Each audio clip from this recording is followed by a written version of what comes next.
So, welcome to the Akashic Trancework free webinar. My name is Nathan. I'm an Akashic Tranceworker, and I want to talk a little bit about what Akashic Trancework is and what we do, and then we'll discuss some really interesting things about consciousness and about astral boundaries, which is hopefully what attracted you to this session. So, in Akashic Trance work, what we do is we explore consciousness. We explore different states of awareness, and we use our ability to move between these different states of awareness to access and unlock so many things. But primarily, what we do is we work on what we call the ARE cycle. ARE stands for activation, release, and expansion. We've come to understand that consciousness grows along this general cycle. We experience an activation where our awareness becomes activated. We are aware of something that we were previously unaware of. When that happens, oftentimes we run up against things that we need to let go of. We run into things we need to release. Usually, these are blockages, traumas, sometimes things we've accumulated and are holding on to from this lifetime, maybe from past lives, maybe from our ancestors, maybe from the collective. It could be from any number of places. It doesn't really matter. We want to release those things that no longer serve us, that are holding us back, that are blocking us from our expansion, which is where the real fun begins, is in this expansion phase, where we can really deepen into our understanding of who we are, our place in the universe, our purpose. We can explore our past lives even deeper. We can learn to access the Akashic record, to read that information, that eternal wisdom for ourselves and for others. The Akashic record, if you're not familiar, is the database of all knowledge, all information. Everything that's ever happened and ever will happen is recorded in this field of energy of Akasha, which is a Sanskrit word that means ether. So we've come to understand that we can access, we can tap in, we can download information from this Akashic record pretty easily when we can learn how to move into these different states of awareness, these different trance states. So, excuse me, still dehydrated. Water is very important. Water is life, right? Water and breath. So, when we talk about these different trance states, what do we mean? And you may be familiar with the different states of awareness that can be measured on an EEG, electronically, different brainwave patterns. So, oftentimes, we talk about these different brainwave patterns: beta, alpha, delta, theta, gamma. And we work with all of these different states of awareness to some extent, but primarily what we work with in Akashic Trance work are alpha, theta, delta, and sometimes gamma states. Let's talk a little bit about what these different trance states are and how we can actually work to achieve them specifically so that we can do the different things that they're best suited for. So first, let's talk about beta waves. Beta waves are active in our mind when we're very outwardly focused, when we're focused on our external world, when we're physically engaged, when we're paying attention to things around us. If we're experiencing a lot of fear or anxiety or any kind of agitation, we're experiencing a lot of beta wave activity. We need beta waves, obviously, so that we can engage with the world. We need to be able to experience and explore our external 3D physical environment. So we need to have beta wave activity. People without enough beta waves tend to be kind of difficult to motivate. We may not be able to function well in the 3D world. We kind of sluggish, right? So in those cases, we need to motivate and stimulate more beta wave activity. But in Akashic Trance work, we don't focus a lot on trying to bring ourselves into beta states because most of us can get into beta states pretty easily. Maybe not the most positive beta states, but we can get there pretty easily. What we want to try to get to is a nice, relaxed alpha, theta, or delta state, right? So alpha states are by far the easiest place to get to. We already go there all the time. Most of the people that are drawn to Akashic trance work are people that are kind of daydreamy, kind of maybe space out a lot, are very introspective, very self-reflective, very meditative people that are just trying to learn how to explore those states more readily, right? So in an alpha state, we are very relaxed, but we're engaged with our external world to some extent. We can be present with that place, with that 3D experience, but we're very introspective. We're looking within. And I might be able to communicate with you, but I'm also kind of just looking within and relaxed, very calm. Alpha states are achieved again in that kind of daydreamy mode or in a light meditation state. And alpha states are very powerful. You know, in our society, in Western society, being someone who's kind of a daydreamer, someone who kind of just sits back and reflects, it's not the most sought after. It's not the most respected way to be, but it is very powerful because in those spaces we can do a lot of visualization, a lot of creative work in our minds. And we've come to understand in Akashic trance work that this creative, imaginative capacity is how we actually engage with the external world, with the entire universe, right? By visualizing what we want to achieve, what we want to do, what we want to be.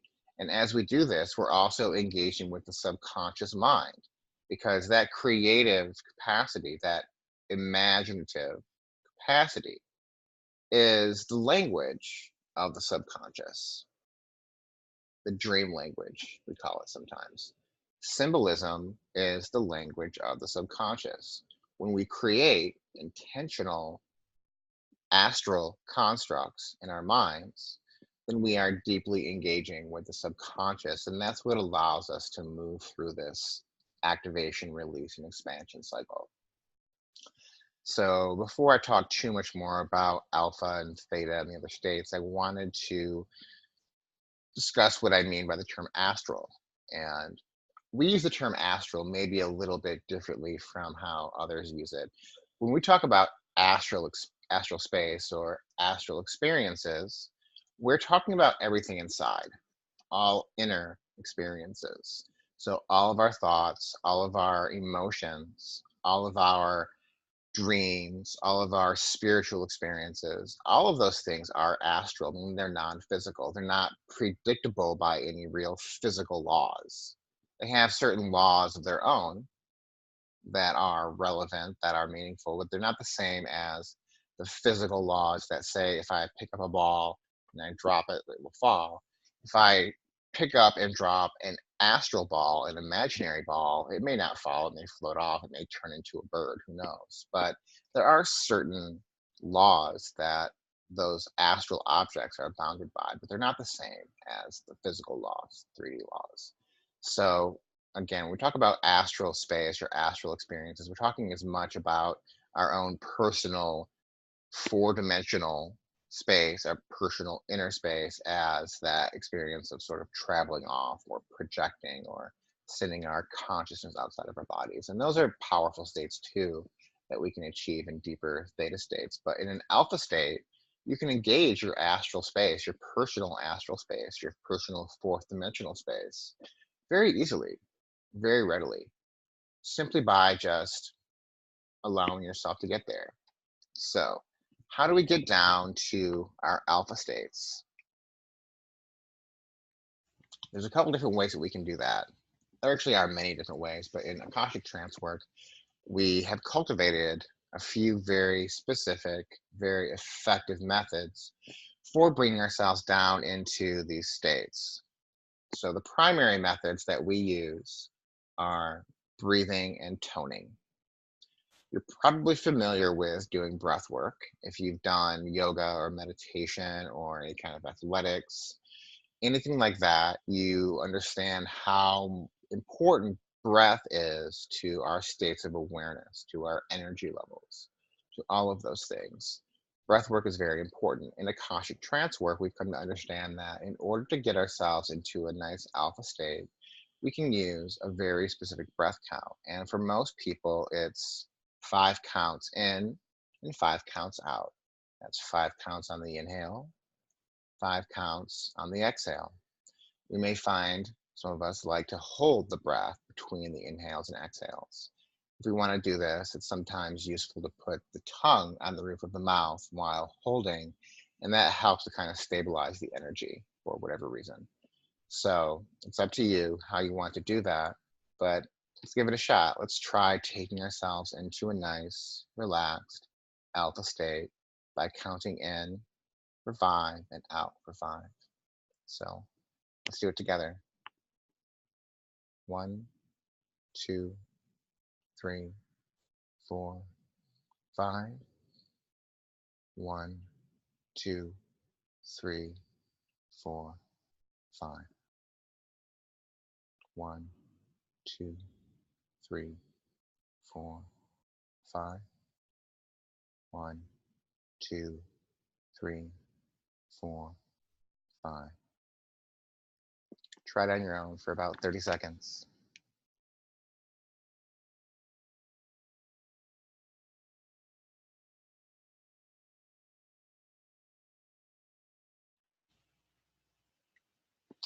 Feels good, huh? It's nice and relaxing. It's very relaxing. And as you do that, you might find your mind kind of wandering off, or some feelings you've been having kind of welling up. And that's natural. It's what we're looking for. We're looking to begin engagement with our inner world. And we can do that anytime.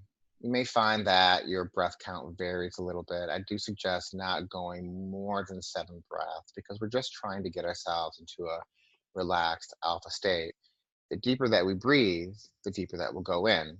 So keep it between 5 and 7 breaths, and you'll be able to maintain your alpha awareness. So we may not always be able to easily breathe ourselves in, because if our minds are very busy, if we're experiencing a lot of beta activity or distress or distraction, breath work may not be sufficient. And that's when other methods of trance induction can be very useful. So, the other type of trance induction that we like to use is a very simple but very profound process we call toning. Toning is not something that's especially well known outside of certain circles, but you probably do this already. Toning is simply using the voice to vibrate into different parts of our body. People that are musicians, meditators who chant mantras, things like that, they're very familiar with these things, right? It's very comfortable to just kind of tone into different parts of our bodies. If you think about how a mother calms a child, right? They hum, they feel the vibration in their chests. The child feels the vibration and it relaxes the child. It's a very calming, very primal, very basic experience. And it's very nice. It's very relaxing. And as human beings, this toning is accessible to pretty much all of us. If we have the ability to vocalize, we can tone, right? Toning into different parts of the body, we've discovered accesses different parts, different states of awareness. If you've ever done any sort of mantra, if you've done any sort of chanting, attuning to the different chakras in the body, you're probably very familiar with this. If you're a vocalist, if you like to sing, you've probably done this too, just kind of moving your voice up and down your body, exploring the full range of your ability to vocalize. But we're not singing when we do toning. We're not trying to perform. We're not trying to sound good. It doesn't even matter if anyone can hear us, although if we want to do it loudly, we can. That can be very powerful. But just kind of lightly humming or toning into the different parts of the body can bring us to these states of awareness very quickly. So, how do we get to an alpha state with toning? It's very simple. We just tone into our heads, into our throat, into our nose, into our third eye, into our crown. This is where the alpha state lives, in this mental space. So, let's try it out. You may not be able to hear me very well with the mic, but I recommend giving it a shot and seeing how it makes you feel. So let's give it a try. Mm.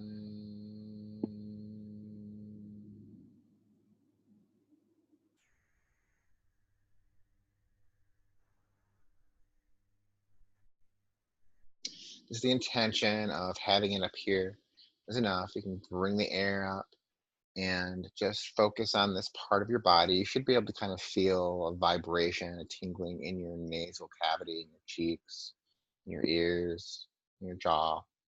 Taking a deep breath in. Mm.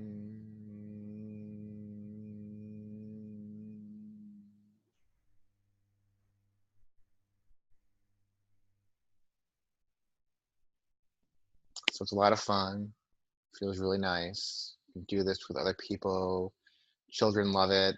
It'll be a nice way to connect with friends and partners. So toning is a really powerful method, and you can experiment with this. You can tone throughout your body. You can tone into your head. There's a lot that you can do. So it's really interesting how some of that works. So let's talk a little bit about theta states now. Theta states are kind of the sweet spot of trance work to some extent. And as much as we love the alpha states, where we're really engaged with our minds, but also very aware of physical 3D world, we also really enjoy going down to those theta states. A theta state is like when you're dreaming. When you're dreaming actively, especially if you're lucid dreaming, you're in a theta state. Normally, in a sleep cycle, you go into a delta state first, a deep sleep state, and then you would go into a theta state from there after your body's somewhat rested. In active trance induction, where we're trying to stay awake, but still move ourselves into that place, we're not going to go into delta first. We're going to go directly from alpha into a theta state. The wonderful thing about theta states is that's where we can really engage with our inner world. Our external senses, our external experience is very subdued. If you look up the formal definition of a trance, where your external senses are more or less subdued, then you'll understand that most of the time when we talk about trance states, we're talking about theta states, where we're just completely exploring our inner space, exploring our minds, exploring our spiritual experience, exploring our dream worlds, our symbolic experiences. And we can do that actively in an awake state, an awaking state through these induction processes. And this is the state that we get to when we do a deep journey, like when we guide people through deep journeys. Usually we're taking people through theta states. They may not go into a deep theta state, or they may. There are different levels of these states, obviously. In a very deep theta state, you're very close to sleep, and you may not remember your experiences very well, but you're still experiencing them. In a light theta state, you tend to remember what's going on, but you may be somewhat susceptible to distraction. So we want to experience theta states somewhere in the middle, right? We want to be able to remember our experiences, but we also want to be able to fully relax our bodies and fully relax our minds enough to completely experience that theta trance, that theta reality. And when we're in there, we can do so much. I mean, that's the place where the shamanic journey happens. That's the place where we can access our deeper Akashic records, where we can access our past lives, where we can connect with our star family. It's the portal to other dimensional awareness, ultimately. So theta states are very powerful. How do we get ourselves down into theta states? Just like with alpha states, we've cultivated two methods: breathing and toning. So the breath pattern for theta trance is anywhere from 7 to 9 breaths. 7 to 9 breaths will bring us down to that theta state very quickly. It will vary a little bit.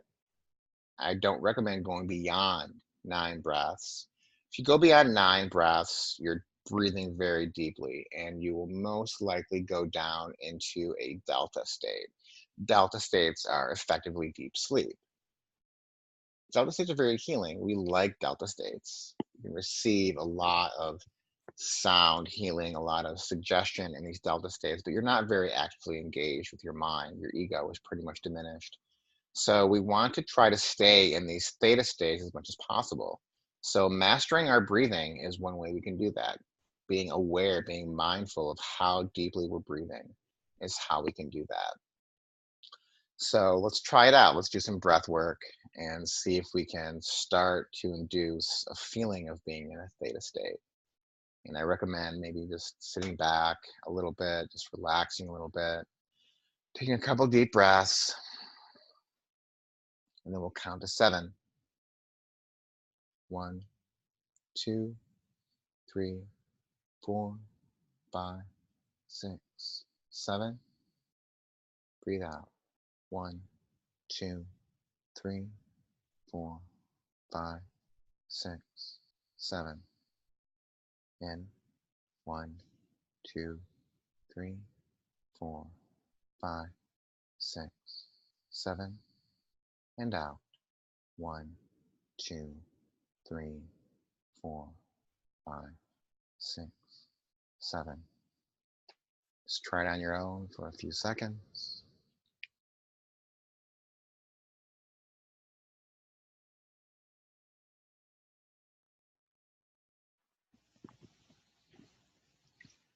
So those theta states are very relaxing, and most of the time, if we're just kind of left to our own devices, we'll just go down all the way to a theta state. So being mindful of our breath while we're in alpha states can keep us there. And then when we're in those theta states, if we're mindful of our breath there, we can stay there and not go down into that delta place, right?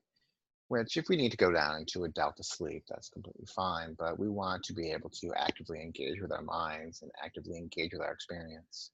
So when we do a trance induction or a guided journey in Akashic trance work, we're shooting for sort of a mid-level theta experience. We also sometimes talk about gamma awareness. And gamma states are those that are achieved when we are focused on our heart center, when we're activating our heart centered awareness, when we're relaxed, focused, engaged, meditating, deeply present. It's all about presence. We can't really induce gamma states, to be honest, but we can get there through cultivation of these practices. Gamma states are very relaxing, very joyful, very happy, loving experiences. So we want to cultivate those gamma states as much as possible. As far as our toning methods to get down to the theta state, let's review that as well. So when we talk about toning, we talked about toning into the head to get to the alpha states. So if we want to tone to get into a nice relaxed theta state, what we've discovered is that we can tone into our heart and solar plexus region, really that spot right between the heart and the solar plexus. If we tone or chant or hum into that area, it will bring us down into a nice relaxed theta place very quickly. So let's give it a try. And again, you may not be able to hear me because of the mic, but just try it. Basically, just humming down into your chest. Mm.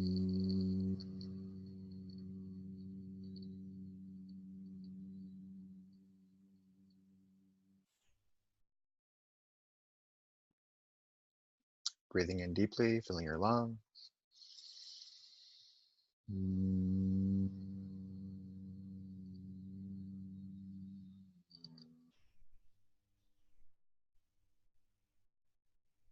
And again, you don't have to worry about sounding good. It's really just about allowing yourself to fully and deeply experience the sound and the tone. It's very relaxing. I can only do it a couple times, otherwise I'll kind of just, topple over. But you should be able to feel the vibration in your chest, in your arms, in your hands. It's very deeply relaxing, and it's not unusual for people to kind of just fall asleep as they go into a guided theta experience, which is why it can be nice to have a guide, someone like myself, to ask you questions and kind of keep you engaged so that you can maintain your level of awareness. So that's how we get to these different states of awareness. It's very simple. And there are many other ways that you can self induce trance states or induce trance states in others. The voice, guiding with the voice is very common. And that's what I do for people. As a trance worker, I take people through different states of trance, similar to what a hypnotist or a hypnosis session would be, is guiding with a voice. I can use my voice to take you down to a level of relaxation. It's about pacing, it's about inflection, it's about emphasis.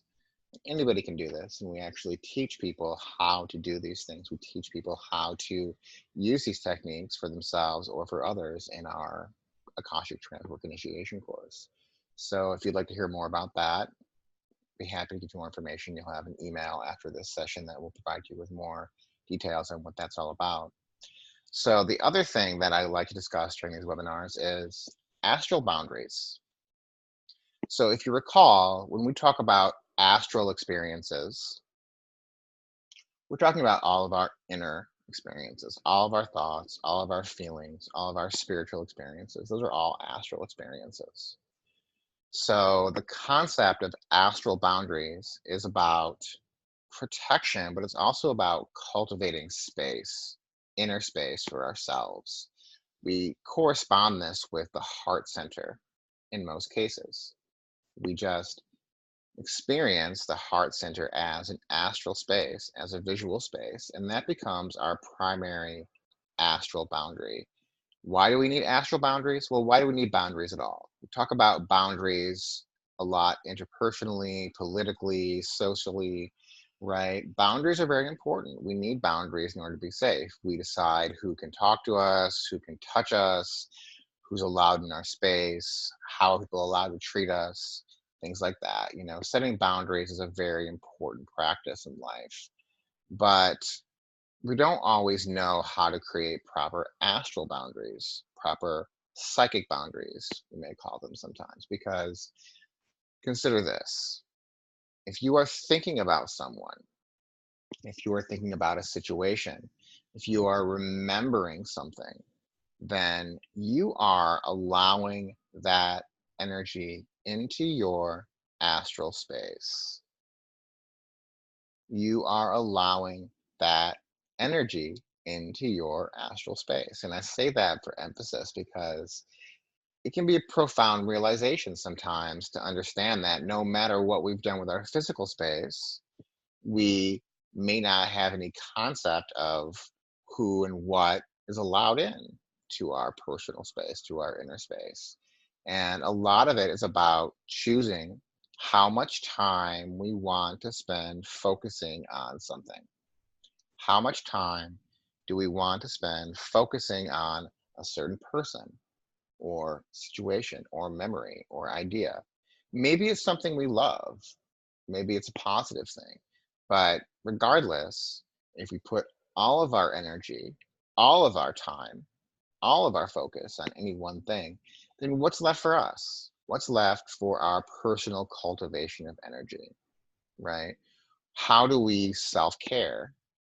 How do we build our own energy? No matter what we do in the world, no matter what our obligations are, no matter what our responsibilities are, we still need to have some time to cultivate our own energy, to build ourselves up, to understand ourselves, to introspect, to connect with ourselves, to connect with our higher selves, with our deeper selves. We can do that, but we can't do that unless we're allowing ourselves some time to do this. Even if we do this 5 minutes a day, even just 1 minute a day, just allowing ourselves to completely focus on our own heart space, on our own energy, on our own positive feelings, reinforcing, nurturing, nourishing feelings. If we can do this for ourselves, then we'll be much more effective people. We'll be more compassionate, more loving friends, partners, parents, humans. It's very important to maintain astral boundaries. If we can maintain astral boundaries with our own feelings, with our own thoughts, then we can very easily maintain astral boundaries with any other energy that comes along, with any beings or entities or people who might come along who might want to kind of insinuate themselves into our space. So, how do we cultivate astral boundaries? It's primarily a visual experience. So I'm actually going to demonstrate here in a couple of minutes a very brief but relaxing guided journey where we will go into our visual experience of our heart space and create an astral boundary. So I recommend finding a nice kind of relaxed space, and this will take us about maybe 10 minutes. But just allow yourself to get nice and comfortable, to just kind of sit back. I recommend having good back and neck support and just finding a nice, easy rhythm of the breath. You'll notice that my voice is kind of changing a little bit, becoming a little bit slower, a little bit more gentle, just kind of relaxing. Just want to relax together. Just allow ourselves to breathe, to relax, taking a few minutes for yourself. That's why you came today, to take some time for yourself, to experience and explore something new. So let's just take some nice deep breaths. Let's do a 5 count in. 1, 2, 3, 4, 5. And a 5 count out. 1, 2, 3, 4, 5. In. 1, 2, 3, 4, 5. And out. 1, 2, 3, 4, 5. In. 1, 2, 3, 4, 5. And out. 1, 2, 3, 4, 5. Just continue to breathe.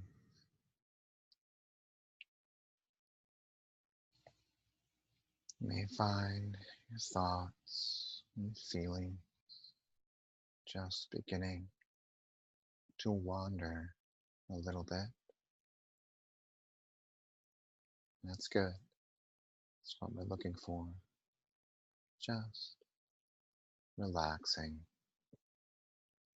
just engaging with your inner space, with your inner world, just deeply relaxing.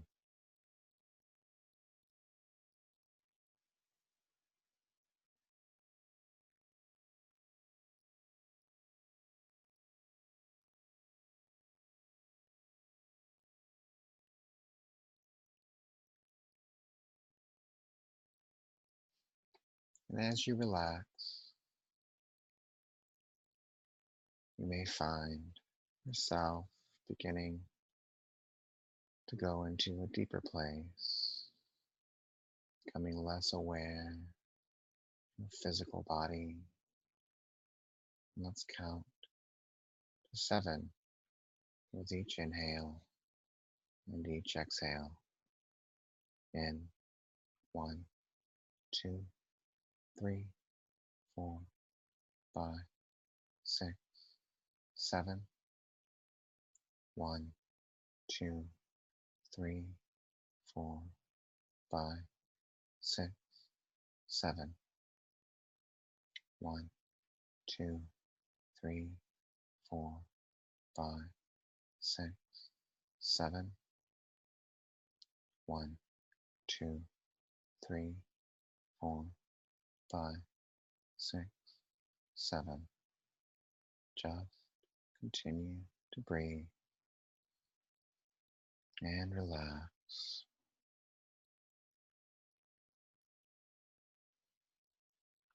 And as you relax, just start imagining a safe, warm, happy place, a place from your memory or daydream, a place where you can feel safe and happy, protected, place where there are no obligations, no expectation, no pressure, just a place where you can really be yourself, your true self, your deeper self, your higher self. Take some nice, relaxing, deep breaths here, engaging this new astral space with all of your senses.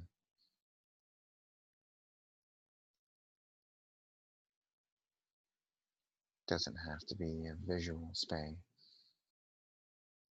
You may experience sound, color, texture, smell.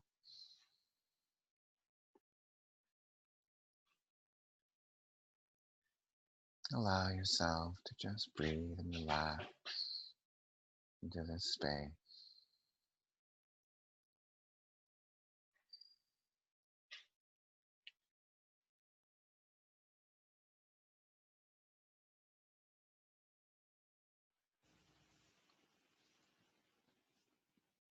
This is your heart center, the center of your being. Only positive, happy feelings belong here. Only the thing you love, only the energy that make you feel happy and safe and protective belong here.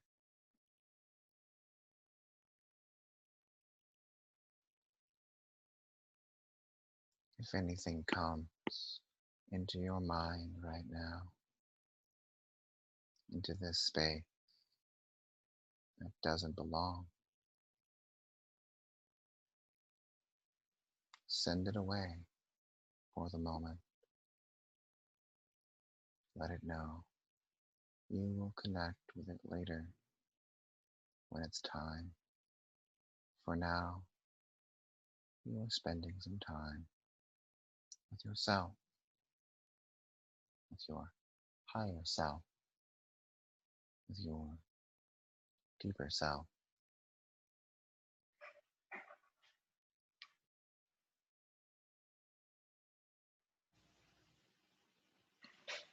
And you may find that some of those things don't want to go. And that's okay. This is your opportunity to create an astral boundary. How much time do you give those things, those energy? How many hours a day? How many days a week? How much of your energy, your life, are you giving away?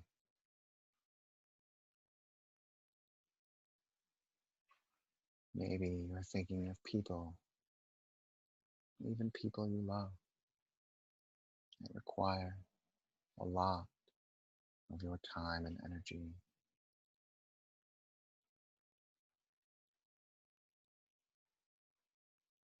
That's okay. It's okay to set a boundary. even with the ones you love, just asking them to step away for a moment so you can recharge, so you can reset, so you can fully activate yourself. Decide now, how much time do you want to give to these beings or these energy, this memory, this idea? How many hours a day? And how much time can you take for yourself?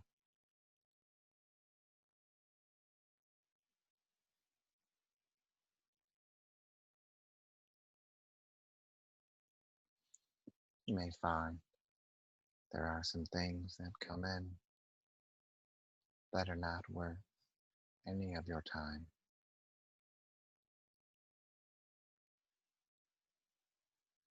Decide now, how much of your life are these things worth? How much energy do you want to give them?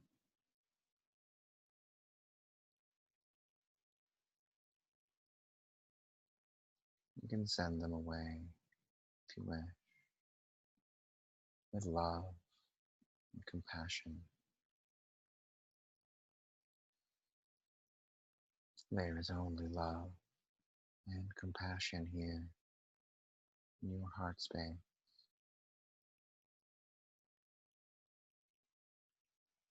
It's okay to set a boundary with anyone.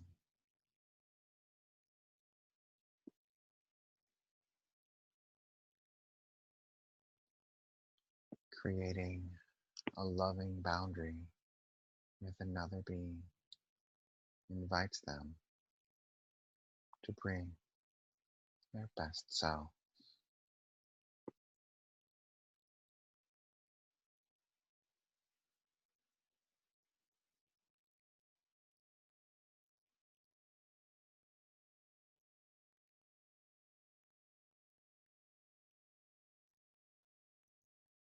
Take a few more moments to just relax back into this space,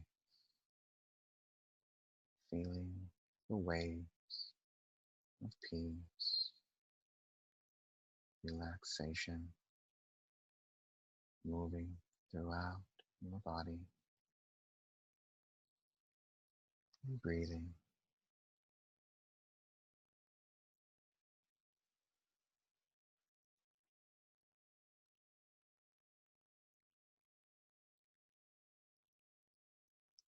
And then gradually, slowly, just take a few quick breaths,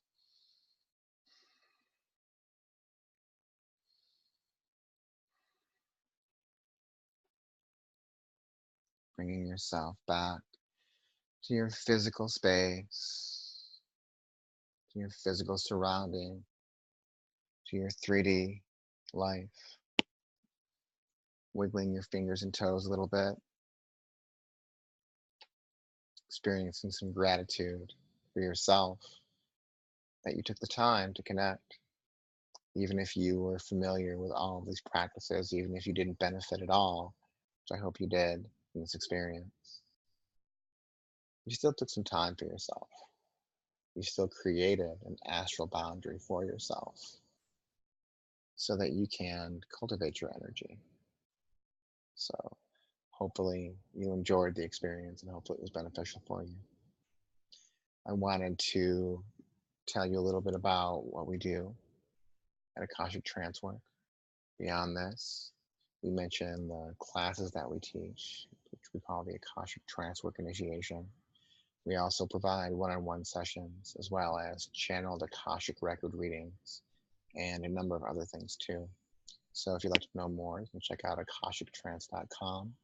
You can also go to facebook.com/Akashic Trancework, or you can always just message myself directly or my partner, Astara Soleil, who is not in the chat right now, but you will have information if you check the email that we'll send as a follow-up. So we deeply appreciate you for joining today. If you have any thoughts or questions or concerns, feel free to reach out anytime. We're very accessible. We're almost always online. So again, thank you. Deepest blessings. Until next time.